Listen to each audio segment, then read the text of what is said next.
Is there a better name than Mean Joe Greene? I mean, that name just flows. And I ask kids about that, and I say, mean? And they say, Joe Greene. He asked me one time, he said, Andy, why do they call me mean? And I said, because you're mean. Just remember Joe has been a good football player and not really mean.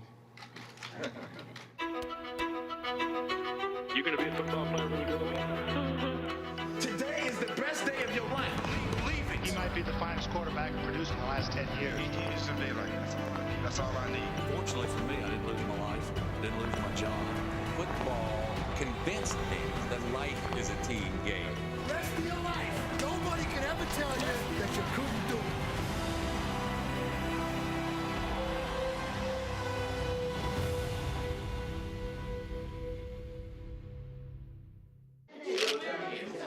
My favorites. Don't close your eyes when I'm taking a picture of you.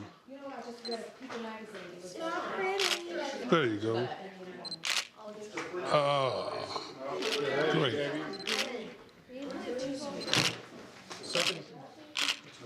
Cheese. That's pretty. He is a husband, a father of 3, and a grandfather of 7. What's that you got in your lips, girl? He loves family. Right. So when we have family time, it's all about family. Thanks, sweetie. When we're at home, it's never Mean Joe Greene. It's Dad and Papa Joe. Yeah. When we went to North Texas and you saw me interacting with the people and you were surprised. A little bit. Why? I guess just because we know you as Grandpa, and then all these people are trying to talk to you and coming up to you, so it's a little new. Yeah, these two, they had the same reaction. You didn't know. Like, whoa.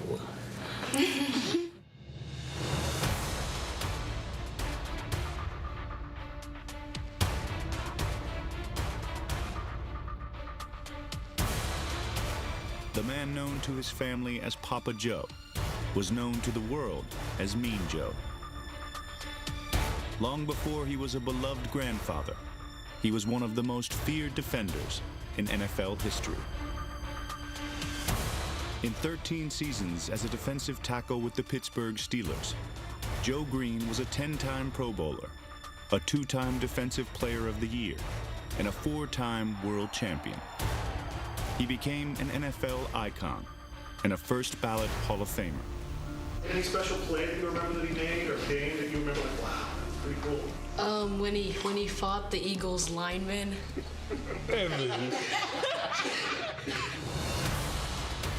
Joe was, he was a little bit of a scary guy, to be perfectly honest with you. Not the friendliest type of guy on first impression or first meeting him. I first met Joe on an aircraft carrier. It was at the Senior Bowl. He was playing for the South Senior Bowl team. I was playing for the North.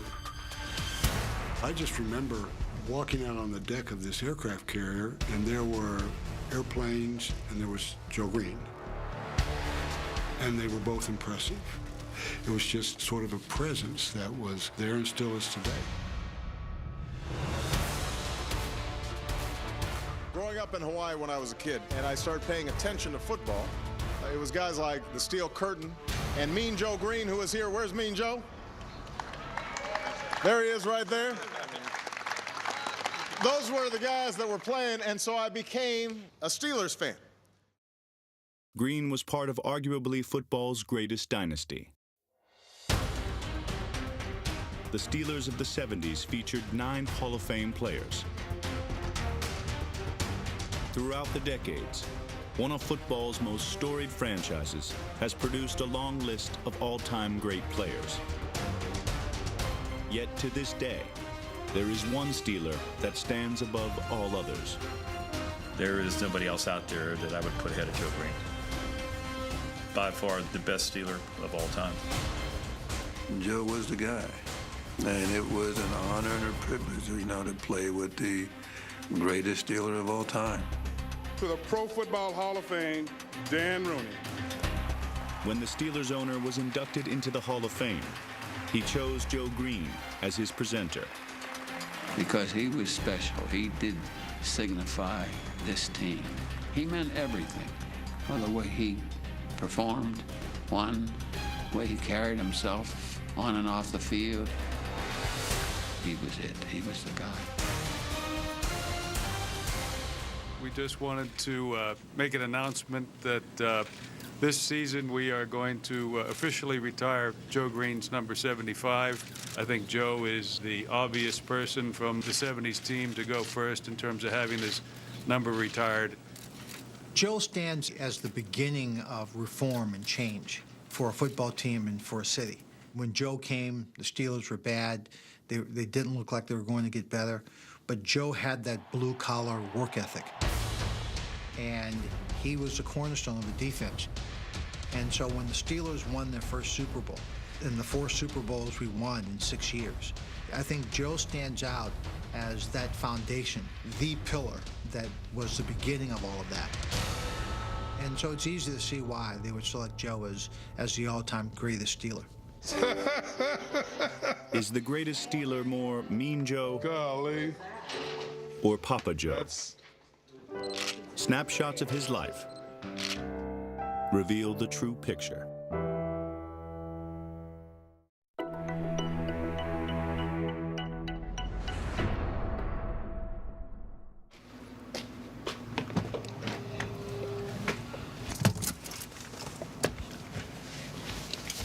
When I was a senior in high school, my class voted me to be class president. And I declined. I think about that a lot. And it was basically because I was shy and didn't want to have to talk in front of the class or the student body. It's amazing what time does. He was raised by his mother in the small town of Temple, Texas. My given name is Charles Edward Greene. What I was told about my nickname Joe, how I got it, was from my auntie. And born in '46, that was during the reign of Joe Louis as heavyweight champion, and she thought I was hefty and bulky enough to be called Joe Louis, and she started calling me Joe, and it kind of stuck.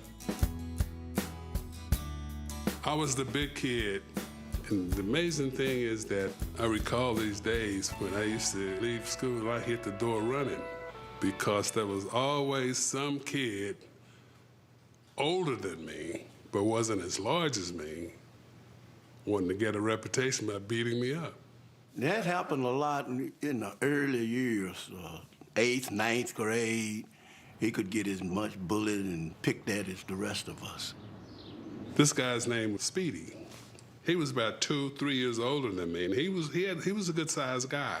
And when Speedy got bored, he'd go look for Joe, and he'd beat up Joe. Speedy was a bully. He was not a small guy himself. And he kept messing with him and messing with him and messing with him. My mom had given me $5 for my insurance for the football team. And Speedy took the $5. And I said, Speedy, you took my $5. Well, yeah, I did. What you gonna do about it? Whew. It was on. It was over. And he caught him, and he was down between the bleachers, and Joe whooped him something. Never had a problem out of Speedy no more. After that day, I didn't have to run anymore from these kids that wanted to beat me up. You know, because of all that had happened in the past, I was playing catch up. I was beating up everybody that I could, I owe you. And I started playing football, and football, I don't know, I guess it gave me a better sense of worth of who I was as a kid, as a person. It was very aggressive.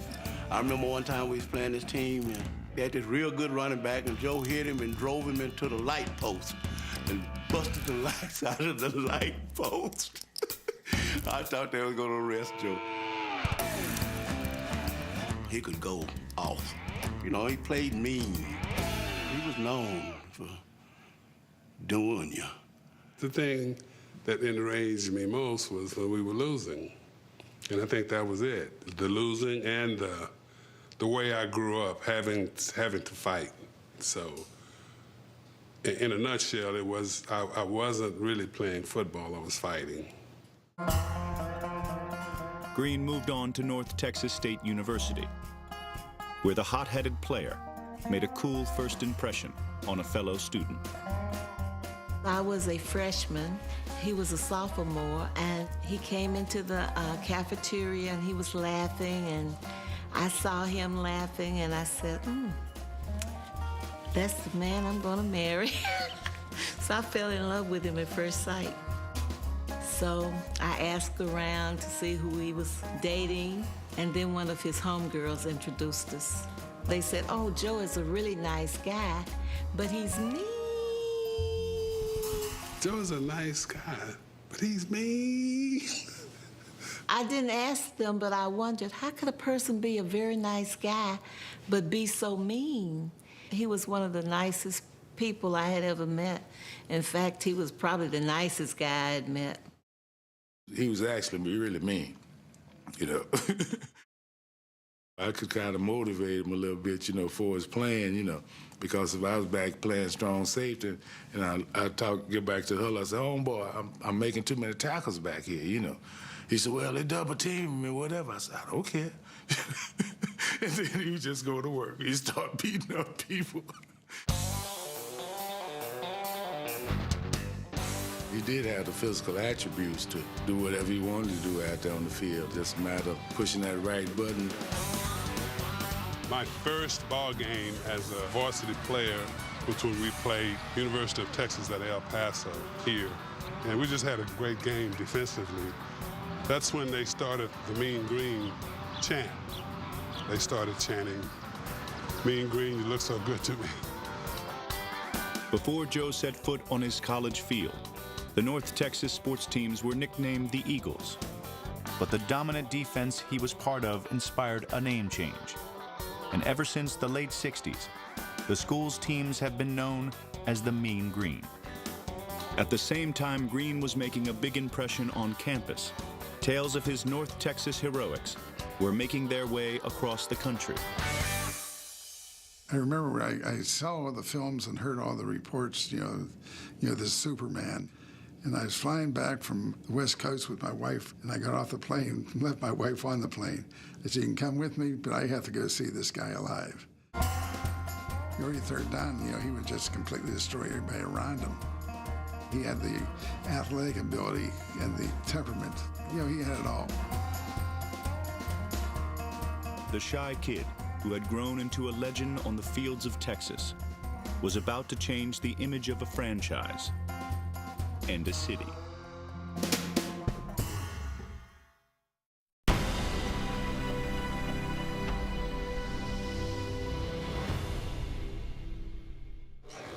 I know I'm in the way. I'm going to get this microphone in first. I'll weigh my ass. Okay. Next selection, the Pittsburgh Steelers. Steelers first round selection, Joe Greene, Greene, defensive tackle, North Texas State. I was depressed. I was just depressed. I did not want to be a Pittsburgh Steeler because I knew of the record.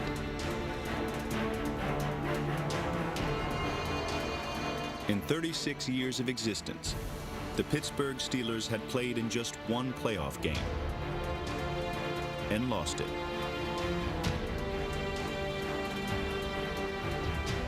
Entering 1969, there was a new head coach in charge who had just bet the house on a kid from Texas who was anything but a household name. The day after the draft, the headlines in the Pittsburgh Post-Gazette, Joe Who with a question mark. Yeah. If you understand the context of the time, people expected that the Steelers probably drafted another no-name who was no good. I'd never heard of Joe Greene. I'd never actually heard of North Texas State. I was just kind of shocked that, oh, here we go, another high draft choice that's not going to work out. After a brief holdout, Greene reported to camp, where skeptical veterans waited to test the rookie's mettle. They were trying to kill me. Ray Mansfield was the Steelers center, a really tough guy. Ray said, I'm going to show this rookie what the NFL is all about. Ray fired out. Joe took him and just threw him up in the air. I mean, he was just gone. And it crushed the running back, and we were all like, oh my God, did you see that? We were huge fans, all of that fast. Joe Greene, the Defensive Rookie of the Year. To the Steelers, he's the dawn of a new era.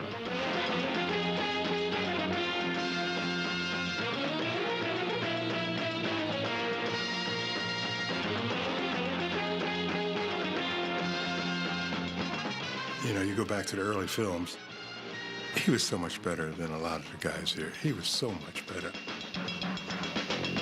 It seemed like he was a man on an island. Despite Greene's heroics, Pittsburgh went 1-13 his rookie year, the first of 3 consecutive losing seasons. Those years were some tough years. We were miserable. We were terrible. After some of the losses we had, man, he wasn't the most controllable person. We're playing in Philadelphia, and Philadelphia has the ball. And if they can make a first down, the game's over. They made it. They made the first down. And he went up, took the football, and threw it in the stands. And I said to my father, this guy's special. If he's that intense, that he's going to do something like that, we got a guy that we want. Hey, Cleveland, how you like us now? He didn't like the name Mean Joe Greene, as we well know. It just was a moniker that was placed upon him. Nice payback. Nice. But he kind of lived up to it. And there was a kind of a fear factor. You just did not get on the wrong side of Joe. Some people ask that question, what does Joe really mean? Yeah, that was the perfect name for him. He hated to lose. That was part of his demeanor. He's here to win. He's here to beat that guy across from him, and he's not going to be nice about it. Greene's ire was not confined solely to his opponents. I used to raise heck with those fishes. I had a tendency to bristle at authority for whatever reason. It was always a source of irritation and anger when you got held, because I thought it was cheating. People had to hold Joe. Well, you shouldn't be doing that. You know, and that's the way Joe felt. Joe would give you a warning if he thought you were doing something wrong. And if you didn't take his warning, then Joe would become a vigilante. And deserved of the name Mean Joe Greene while he played football.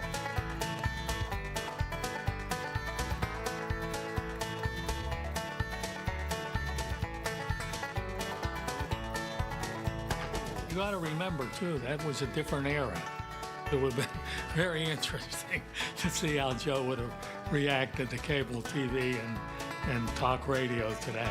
Defense, personal foul, grabbing the face mask. Joe could get very emotional. And when Joe got emotional, you had to stand back a little bit. They're going to hit Joe Greene with another quick 15. Boy, there's a fast 30 yards. So where did all this dirt go that you kicked? I mean, you usually have to... Baseball players do it all the time. I saw, what's this guy, manager? Earl, we pile up dirt on the on home plate. It was unintentional. It was just a reaction. And when I look back and I think about it, it was being disruptive and belligerent. I don't know how many other teams would have tolerated my antics. If any other player had acted that way, except for Joe Greene, Coach Noll would have cut him. But Joe Greene, he could see that this is a guy that can turn things around. In 1972 and 73, the Steelers made the playoffs, only to fall short of the Super Bowl both times. I reached, well, I'd call it a breaking point in '74. That's when I thought, it's not going to happen here. Greene's frustration boiled over after a late-season loss to the Oilers. Our offense didn't do a thing that day. First day we came back to practice. I went to my locker, took out what I thought was necessary, and I was leaving. I was surprised, I must admit that, and thought, Joe's letting his emotions get in the way. I was quitting. Quitting, how about that? That's a bad word, quit. But that's what I was doing, and as I was taking those steps, I was saying, somebody, please stop me. Lionel Taylor, our receiver coach, he said, hold up a minute. He sat down in the car and we talked. I don't know what we talked about. But anyway, I was glad we talked. Because I went back. And that's when it started. 6 weeks after nearly quitting the team, Greene led Pittsburgh to its first Super Bowl.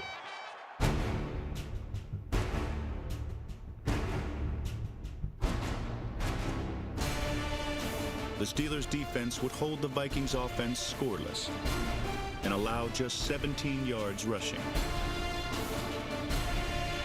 Intercepted by Joe Greene. And Greene couldn't be happier, I don't think.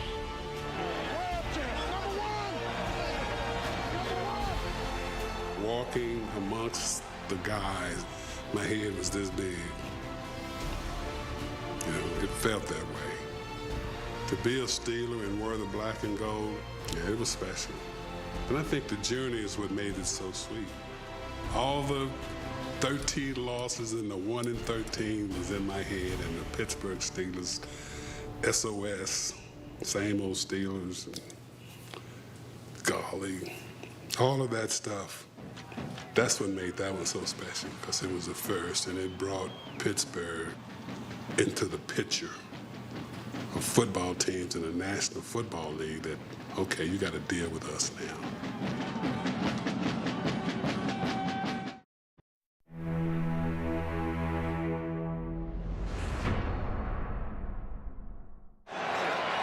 Let's go, Joe. Let's go, T, baby. Pittsburgh capped its 1975 season by winning a second straight championship in Super Bowl X. The Steelers' defense was becoming the stuff of legend, especially the front four, a unit comprised of Joe Greene, Dwight White, Ernie Holmes, and L.C. Greenwood. I really enjoyed being a part of that group. L.C., we came in together. Ernie, he was mean. Yeah, Ernie was mean. And Dwight, mad dog. Dwight would talk the entire ball game. Sack pack is a sacker, you know what? I'd say sometimes, Dwight, shut up. Will you shut up? Joe was the most serious one of the bunch. They all were different in their ways, but by the time they got to be the Steel Curtain, they all looked up to Joe. Arguably, he was probably the best defensive tackle ever played the game.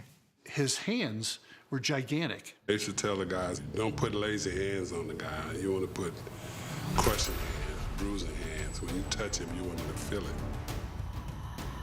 When you punch, you're trying to punch all the way through his body. And then the quickness of your hands. We were sitting at a bar, and there was a tip there, and he'd say, let's move our hands. See, how fast can you move your hand? And I think I have pretty quick hands. He could do it faster. Weren't they normal? They're a little bigger than average. So am I. And Joe was a big man, and Joe was extraordinarily strong before the world of weightlifting and nutrition. Joe was a big weightlifter, but his tremendous natural strength. You got people out there wearing numbers today, they're not athletes, they're big. Well, they're bigger, but they don't have people faster or stronger in football strength than Joe was. He was probably, for 5 yards, the fastest guy on the team. I mean, he was explosive off the ball. He would crowd the ball, and he was quick off the ball. He's one of the first people that came in and just could explode off the ball. I like to think that I played with rocket fuel as opposed to diesel. Diesel is powerful, but slow and methodical. Rocket fuel is explosive.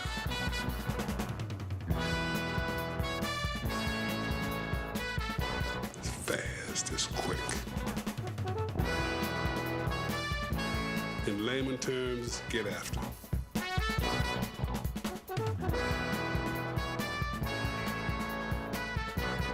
Relentlessness. Refusing to be denied. Nothing ever stops the forward movement. You just still coming. Is that JB? Let me see that again. As a kid, Greene had declined to be class president because of shyness. But by the mid-'70s, he had accepted his role as team leader. Look at his foot coming in. That's true. He's wicked, man. I was able to grow up. I was able to grow up. I really think one of the key moments was when Chuck made me a captain. I couldn't be the guy that I was before, arguing with officials, arguing with other players. That was a distraction to my own guys. And I didn't realize that until when I was a captain, I had to be more responsible. And I saw the effects of my bad behavior in a different light. It was very powerful, the way he looked at it. It wasn't just, okay, we got to name 3 guys. We'll name him, and him. It's something special to Joe. I got to get driving him back home. You got to get some depth straight over. I think I started to take the game a bit more serious. You need to do more than just go out on the field on game day and play. And you still just stay in there. What you ought to do, because he's giving off so much, is to come down and rub it. Right. People quote about leaders and all of this kind of rhetoric until you meet Joe Greene. You look up to that guy, and you don't want to let him down. With Joe Greene, I found that leadership really does matter. Perhaps nothing exemplified Greene's team-first spirit better than a formation he helped create, the Stunt 4-3. He saw that between the center and the guard, there was a large gap. He jumped in the gap between the guard center, tilted his body, he turned his shoulders like this, and then he exploded through that hole. It wasn't a design defense that a coach came up with and said, hey, this is what we're going to do. It was something that Joe saw. All right, we got the stunt 4-3. We got the stunt man on the weak side. That stunt 4-3 is a brutal thing on the nose. You are going to create double team. You are going to force that offensive line to have 2 guys block you. Joe Greene realized that I'm going to be double teamed every time here. All right? I may not make the big, crazy plays, sensational plays, but if we're going to win a championship, I've got to do this. There's the safety. L.C. Greenwood sacking. If the best player on your team cares this much about winning and not about all pro, well, we all fall into place like lemmings. Up next. Mr. Greene? Doing the Coca-Cola spot did change the image. I enjoyed it. I liked it. It made me more approachable.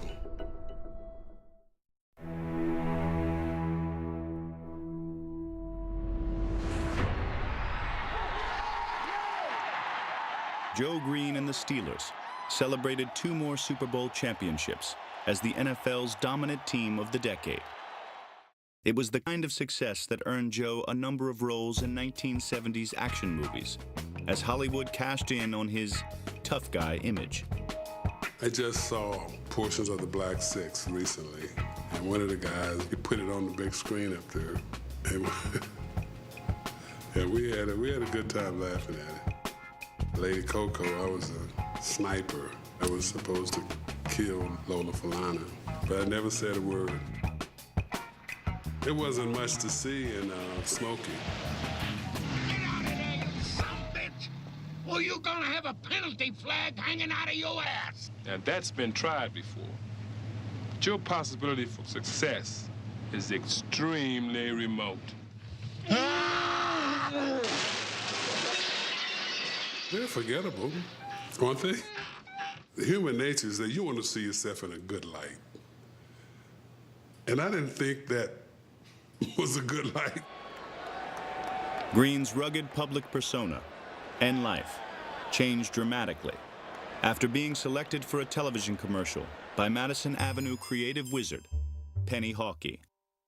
We were asked to do an exploratory. That is to take the Coca-Cola brand and see where else it could go in its communications. The guys were sitting there saying, okay, well, who could we get? Well, we could get Lynn Swann, Terry Bradshaw, Franco Harris, Mean Joe Greene. And I said, wait, there's a guy called Mean Joe Greene? Is he mean? And they said, yeah. And I said, well, that's perfect. We want the most intimidating human being we can find. And boy, did we get it. In the commercial, Mean Joe would have a memorable encounter with a trembling 9-year-old, played by a kid from a showbiz family. My mom and my dad were both in television. As to our future weather, well, we expect the rain to My mom was on-air talent. My dad was a director and a producer. I had started doing commercials probably when I was around 5 or so. So by the time we did the Coke commercial, I'd probably done about 30 or 40 commercials up to that point. Let's go. Keep it up. I think you fumbled. On the first day when we shot the commercial, there was a lot of downtime because they were doing a lot of work to the set. And because of that, there wasn't a lot to do. So, of course, I had brought a football and went over to Joe and asked if he'd throw a football around. And he said, sure. He developed a sweet little relationship with Tommy and made Tommy much more comfortable. Okay. Now, giving the line, Joe. Okay. Got They were trying to get him to drink the whole Coke. And they had him maybe do that a couple of times and just said the guy was gonna blow up after a while. He went through an awful lot of soda. And you know the legend, of course, that he drank 18 16-ounce bottles, equivalent to 2 1/4 gallons. Needless to say, when I started to shoot, first thing out of my mouth was a big burp. Hey, kid. All right, cut. Talk about absolutely perfect timing. Super Bowl programs, Super Bowl souvenirs, Super Bowl pennants. The commercial ran on the Super Bowl, and then they won, and the rest is history. What could be better? Mr. Greene? Mr. Greene? Yeah. Want my Coke? It's okay, you can have it. Okay. A Coke and a smile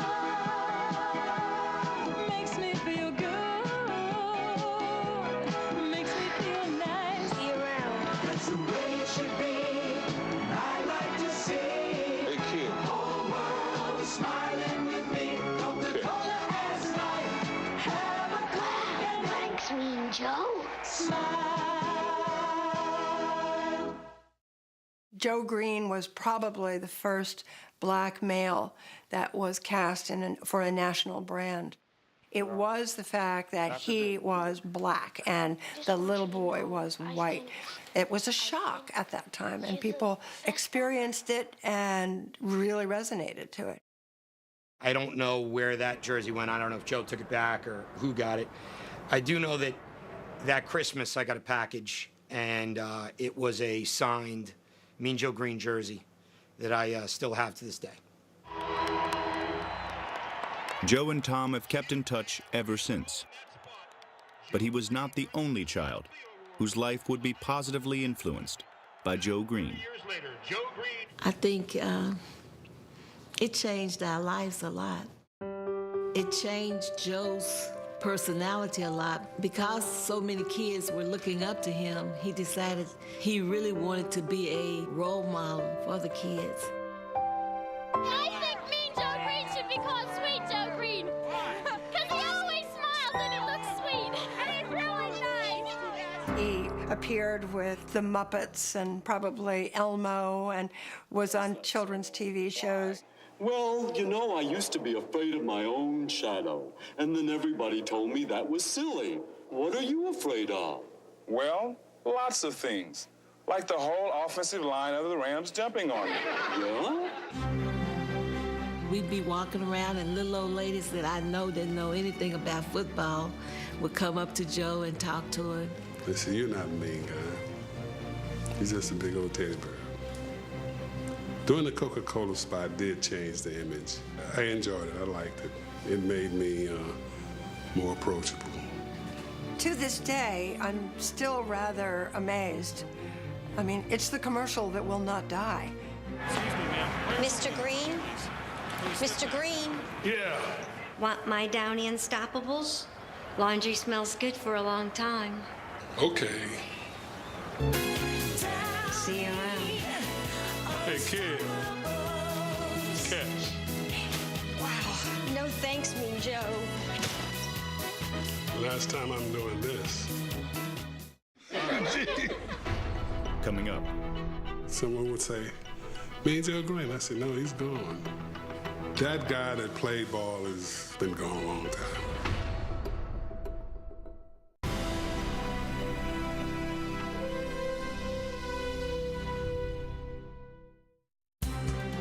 After his Coke commercial, Mean Joe Greene didn't seem so mean anymore. He was much less intimidating not only off the field, but on it. Actually, Greene hadn't been at full strength for years, playing with nerve damage in his arm and shoulder. When I found out that I had a problem was middle of '75 season. In the shower, and I had a towel that I was rubbing myself down with. Couldn't pick it up. And then I looked. Ooh, my arm was, and it's still that way. I lost a lot of strength in it because of the nerve. Greene has not penetrated very much today. I don't think he's really got the quickness that really is Joe Greene. Greene's injury became apparent during the 1975 AFC Championship game. Coming across the middle of the field, I'm knocked out. Joe, who was hurt, had a pinched nerve, comes off the bench in that cape, and he grabs me, and he's trying to pick me up and carry me off the field. It was spontaneous, because if I had thought about it, I probably wouldn't have done it. Because as I picked him up, I almost dropped him because I couldn't hold him, my left arm. I lost some juice. I wasn't as spry as I was before. Greene played nearly half of his career with a weakened left arm. Yet he performed well enough that 4 of his 10 Pro Bowl seasons came when he was at less than full strength. By 1981, however, Greene could no longer hide the weakness in his arm or his game. It was humbling, yes. And he ended up getting banged up and turned into a mere mortal. When I thought anything but that. I came here as a boy. I'm going to leave here as a man. I tend to think of this time as being a graduation. Mr. Rooney, Dan, and Chuck and his staff, they allowed a country boy from Texas to come up here and be himself. Say the things and do the things that came natural to him, whether they were good or bad.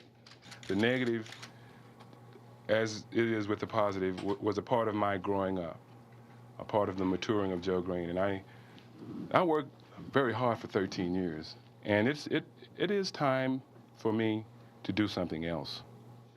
Good luck to you. I know you're having fun. Are you happy with your coaching? I'm having fun. I like to get them a little bit better, but I'm having fun. But you like coaching? Yeah. Greene spent 17 seasons as a defensive line coach in Pittsburgh, Miami, You came kind of quick. and Arizona. Right here, you let that guy get all the way around there. In 2004, the greatest Steeler returned to Pittsburgh yet again to tackle another new position in scouting and player personnel. He was somebody that we felt understood what kind of player we wanted to have on the Pittsburgh Steelers. In regards to Joe's expertise on leadership, we really leaned on that in our scouting sessions. He could tell us things that we didn't know, and he could see leadership in people that we may not have been able to see because he was that leader, so he could see those types of qualities in other players. I really believe that Joe's influence on the organization, it was felt. And, you know, I don't think it's a coincidence that we got back in our winning ways when Joe joined us. During Greene's 9 seasons in the front office, the Steelers added 2 more Lombardi trophies to their collection. Greene is the only former Steelers player to have a hand in all 6 of the team's Super Bowl titles. In 2013, Greene once again retired from the game. And while he is learning to live life without football, over the past few years, he has had to deal with much more difficult losses. Former Pittsburgh Steelers defensive lineman Ernie Holmes died late Thursday night in a car accident in Lumberton, Texas. One of the original members of the Pittsburgh Steelers steel curtain defense, Dwight White, has died due to complications from back surgery. He was 58 years old. Legend L.C. Greenwood has died at the age of 67. Greenwood died at UPMC Oakland while recuperating from back surgery. Dwight, Ernie, and L.C. and I, we established a pretty good bond. You know, L.C. and I came in together, though, as I stated, but, oh boy.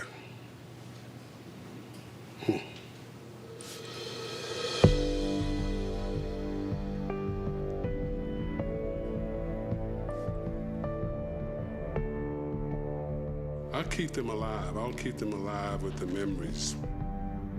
But yeah, I miss them. I miss them. I miss them a lot. Miss them a lot.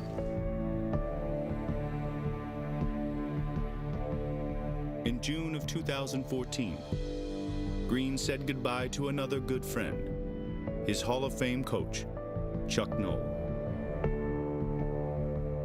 Mrs. Noll, when she talked about Paul Bears, Joe was the first name that came up. There was no question. And Joe was a little reluctant because he didn't want to be the guy who took Chuck on his last journey. But obviously he deferred to Mary Ann's wishes and did what he had to do, which was the story of Joe Greene's career. He'd do what he had to do.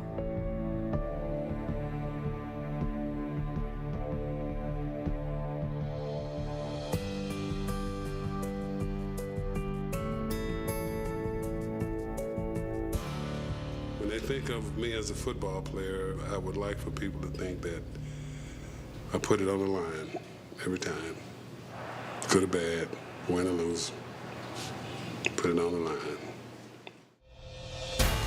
The world knows him as Mean Joe. His family as Papa Joe. The truth is, the real Joe Greene is every bit of both. You know, someone would say, Mean Joe Greene. I said, no, he's gone. That guy that played ball has been gone a long time. And I appreciate it, for no doubt. That's a part of who I have been. Maybe something that who I still am. I don't know. I actually say he's not very mean. He's like a big teddy bear, because that's the way I see. I know, see, that kind of. But that's the way I see you sometimes. I wouldn't say that, you know, you should approach him as a teddy bear, maybe like a brown bear. Golly. Is it safe to say that Joe Greene is alive and well, but Mean Joe Greene's gone? No, it's not safe to say that. You still got to say That is far-fetched. Don't get ahead of yourself. Goodness gracious.